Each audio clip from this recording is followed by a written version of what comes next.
Tänases videos võtame ette sellise toreda, kompaktse vidina, mida te olete näinud tegelikult ka juba vist meie kõige esimeses videos.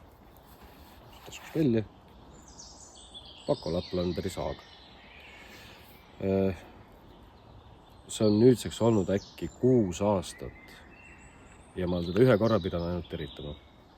Millegis täpsemalt tegemist on siis kokku klapitava saega. Tegemist Rootsi terasega, sae enda kogupikkus on 405, 230 on käepide, 190 on siis tera enda pikkus. Lõikab mõlemat pidi, lõikab siis märga puitu, kuiva puitu ja konti ka ja lisaks veel plastikut.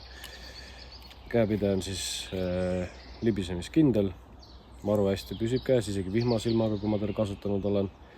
Ja muidugi siis see nahast pael, mis igatepidi on väga kasulik asi, et kas on vaja teda kuidagi niisama käe ümber hoida, saagimise ajal käe ümber hoida või vaja sul panna siis vöö külge. Kuna jalas on praegu hetkel need G1000 püksid välja omad, siis ta mahub täpselt siia taskusse. Teeme siis väikse saagimistesti ka, kus on mõnusalt kuivanud kuuse peal.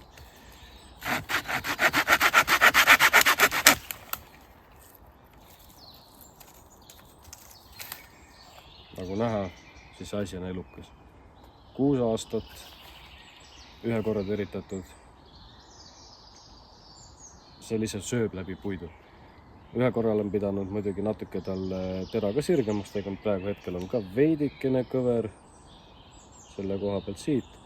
Aga see kõverus häirib, kindlasti mitte. Ei häirida saagimist, ei häirida ka kokkuminekut. Kindlasti soovitan endale seljakotti panna. Kui keegi annab midagi sarnast püksi, siis sobitage väga hästi taskusse. Metsast tuleb väga palju kasuks. Näeme järgmises videos.